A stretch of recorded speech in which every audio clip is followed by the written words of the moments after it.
வணக்கம். இந்த வீடியோவில் இந்த சாக்கர் செட் எப்படி பெயிண்ட் பண்ணி அசம்பிள் பண்ணலான்னு பார்க்கலாம். அதுக்கு தேவையான மெட்டீரியல்ஸ் ப்ரஷில் 30 liner brush, number 2 round brush, number 5 flat brush எடுத்திருக்கேன். இந்த சாக்கர் செட், இந்த பீட்ஸ் எல்லாமே எலக்ட்ரிக்கலில் ஃபயர் பண்ணி எடுத்து வச்சுருக்கேன். கலர்ஸில் ஃபேப்ரிக் கேசல் கம்பெனியோட ஒயிட் கலர், அப்புறம் ஆர்டிஸ்ட் மெட்டாலிக் கலரில் சில்வர் எடுத்திருக்கேன். ஃபஸ்ட்டு நமக்கு கொஞ்சம் நிறையாவே தேவைப்படும் ஒயிட் கலர். ஸோ அதுக்கேற்ற மாதிரி கொஞ்சம் எடுத்து அதில் கொஞ்சமாக வாட்டர் ஆட் பண்ணி நல்லா மிக்ஸ் பண்ணிக்கலாம். நான் மிக்ஸ் பண்ணுறதுக்கு நான் ஃப்ளாட் ப்ரஷ் யூஸ் பண்ணுறேன்.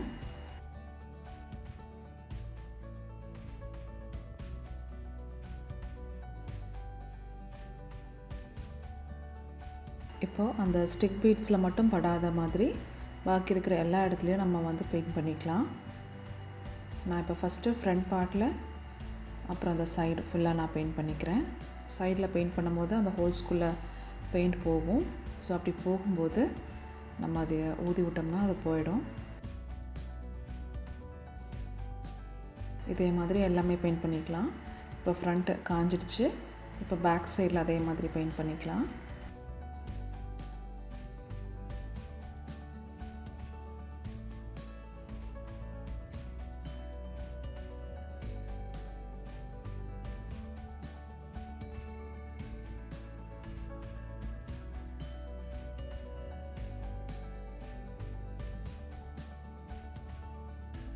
இப்போ எல்லாமே நம்ம ஃப்ரண்ட் அண்ட் பேக் ஃபுல்லாக ஒயிட் கலரில் பெயிண்ட் பண்ணியாச்சு.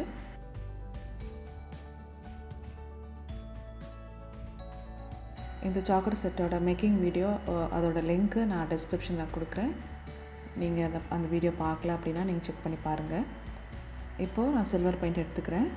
நான் தண்ணி மிக்ஸ் பண்ணல, ஜஸ்ட்டு நான் ஃப்ளாட் ப்ரஷ் யூஸ் பண்ணி நான் பெயிண்ட்டை நல்லா டிப் பண்ணிவிட்டு அதை அப்படியே டேப் பண்ணால் அதோட எக்ஸஸ் பெயிண்ட் எல்லாமே வந்துடும். அப்புறம் அந்த சைடில் இருக்கிற அந்த டிசைனுக்கு நான் கொடுத்துருக்கேன். இப்போ நான் யூஸ் பண்ணுறது லைனர் ப்ரஷ். அந்த சென்டரில் இருக்கிற அந்த வி ஷேப் மாதிரி உள்ள டிசைனுக்கு அந்த கொஞ்சம் டெப்த்தாக இருக்கும், அதாவது குழியாக இருக்கும், அதுக்குள்ளே இந்த பெயிண்ட்டு போகிற மாதிரி நான் பெயிண்ட் பண்ணியிருக்கேன்.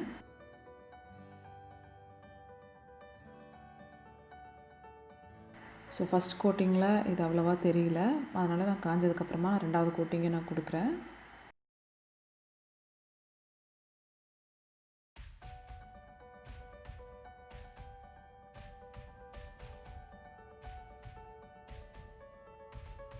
இந்த பெயிண்ட் எனக்கு அவ்வளோவா சாட்டிஸ்ஃபை ஆகலை. ஸோ அதனால் நான் வேறு கம்பெனி பிராண்ட் நான் வாங்க போகிறேன். இது நல்லா ஹை குவாலிட்டி பெயிண்ட்டாக இருந்ததுன்னா இன்னும் நல்லா அது தெரிஞ்சிருக்கும். இப்போ அந்த ஸ்டிக் பீட்ஸ்க்கு நான் இப்போ பெயிண்ட் பண்ணிக்கிறேன். இப்போ ஆக்சுவலி அந்த பேஸ் கோட் இப்போ ஒயிட் இருந்தால் கொஞ்சம் கூட நல்லா தெரியும். இப்போ ஜஸ்ட் ஒரு ஷைனிங் லுக் மட்டும் தான் கொடுக்குது. இப்போ இது ஃபஸ்ட் கோட்டிங். இது முடிச்சுட்டு இது ஃபுல்லாக முடிச்சுட்டு காஞ்சதுக்கப்புறமா நான் செகண்ட் கோட்டிங் மறுபடியும் கொடுப்பேன். இப்போ ஃபஸ்ட் கோட்டிங் முடிஞ்சுது. இப்போ ஃப்ரண்ட் ஃபுல்லாக காஞ்சிடுச்சு. ஸோ திருப்பி நான் பேக் சைடில் இருக்கிற அந்த ஸ்டிக் பீட்ஸ்க்கு நான் பெயிண்ட் பண்ணிக்கிறேன்.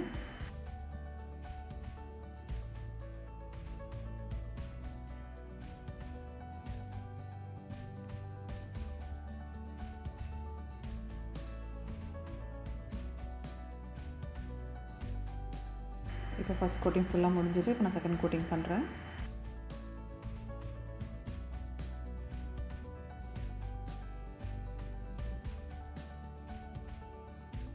செகண்ட் கோட்டிங் கொடுத்தும் கூட அந்த டெரகோட்டோட கலர் தெரியுது. ஸோ தேர்ட் கோட்டிங் கொடுக்கும்போது இது ஃபுல்லாகவே மறைஞ்சிடும். ஆனால் எனக்கு இந்த கலர் பிடிச்சதுனால நான் செகண்ட் கோட்டிங்கோடு நான் விட்டுட்டேன். இப்போது பீட்ஸை பெயிண்ட் பண்ணிக்கலாம். ஸோ அதுக்கு கொஞ்சமாக எடுத்து ஒரு 8 to 10 பீட்ஸ் மட்டும் நான் எடுத்து நான் ரோல் பண்ணுறேன். இப்போ நீங்கள் பார்த்தீங்கன்னா தெரியும். இப்போ இந்த மெட்டாலிக் கலருங்கிறதுனால அந்த ஷைனிங் லுக் தான் தரும். ஃபுல்லாக அந்த டெரகோட்டா கலர் மறையாது. அப்போ நம்ம 2 to 3 கோட்ஸ் நம்ம கொடுக்கும்போது மட்டும்தான் இதோட கலர் மாறும்.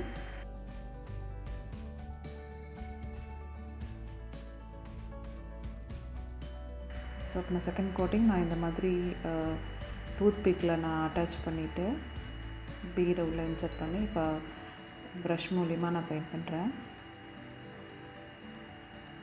இது சில்வர் கலருங்கிறதுனால இது கோட் பண்ணி நமக்கு நிறைய கோட்டிங்ஸ் தேவைப்படும். ஸோ நான் அதனால தான் நான் இப்போது டூத் பிக் மெத்தட் யூஸ் பண்ணுறேன்.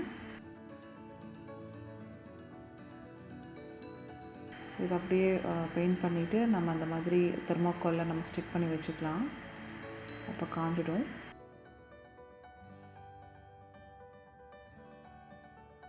இதே மாதிரி எல்லாமே நம்ம ரிப்பீட் பண்ணிக்கலாம். இப்போ எல்லாமே நான் பண்ணிட்டேன்.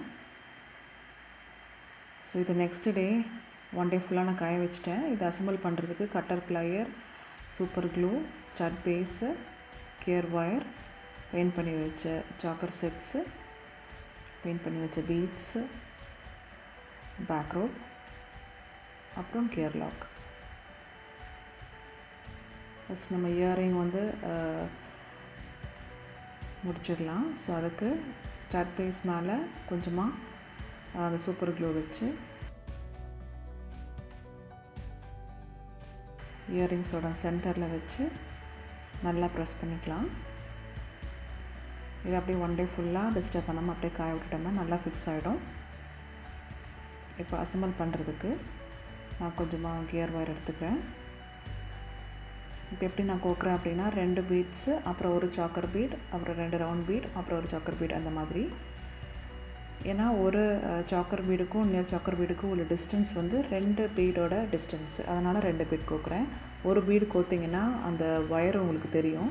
ஸோ அதை நீங்கள் போட்டு செக் பண்ணி பார்க்கும்போதே உங்களுக்கு தெரியும். இப்போ நான் ஒரு பீட் போட்டு செக் பண்ணி பார்த்துட்டு அது நடுவில் அந்த கேப் தெரிகிறது அப்படிங்கிறதுனால இப்போ நான் மறுபடியும் மாற்றி இப்போ 2 பீட்டு நான் போட்டு கோத்துட்ருக்கேன்.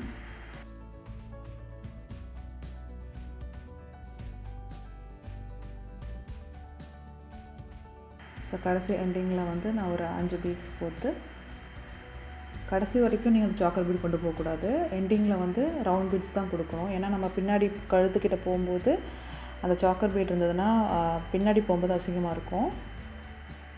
ஸோ எண்டிங்கில் எப்போவுமே வந்து ரவுண்ட் பீட்ஸ் கொடுத்துக்கோங்க. இப்போ ஃபினிஷிங்க்கு கியர் ஒயரில் அந்த கியர் லாக் போட்டு பேக் ரோப்பில் விட்டு மறுபடியும் திருப்பி அதே ஒயரை கியர் லாக்கில் விட்டு கடைசி வரைக்கும் கொண்டு போய் நம்ம ப்ளையர் வச்சு அந்த கியர் லாக்கை ப்ரெஸ் பண்ணிக்கலாம். இப்போ இந்த எக்ஸஸ் ஒயரை அந்த ரவுண்ட் பீட்ஸ்குள்ளே விட்டுட்டு அடுத்த எண்டில் இதே ஸ்டெப்ஸை நம்ம ரிப்பீட் பண்ணிக்கலாம். கியர் லாக்குள்ளே விட்டு பேக் ரோப்புக்குள்ளே விட்டு திருப்பி கியர் லாக்குள்ளேயும் ஒரு பீடுக்குள்ளேயும் விட்டுட்டு அப்புறமா பிடிச்சி இழுத்துக்கலாம். இப்போது ஃபைனலாக ப்ரெஸ் பண்ணுறதுக்கு முன்னாடி நம்ம கரெக்டாக இருக்கான்னு எல்லாம் செக் பண்ணதுக்கப்புறம் தான் ப்ரெஸ் பண்ணணும். ஏன்னா ஒன்ஸ் ப்ரெஸ் பண்ணிட்டோம்னா அப்புறம் எதுவும் தப்பாகிடுச்சுன்னா மறுபடியும் ரீவொர்க் தான் பண்ணணும். ஸோ எப்போவுமே அந்த ஃபைனல் ஃபினிஷிங்கில் ப்ரெஸ் பண்ணும்போது கொஞ்சம் செக் பண்ணிவிட்டு பண்ணுறது நல்லது. இப்போ எக்ஸஸ் வேறு கட் பண்ணிட்டேன்.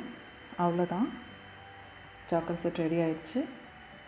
இந்த வீடியோ உங்களுக்கு யூஸ்ஃபுல்லாக இருந்திருக்கும் நான் நம்புகிறேன். மீண்டும் ஒரு நல்ல வீடியோவில் நான் உங்களை சந்திக்கிறேன். நன்றி, வணக்கம்.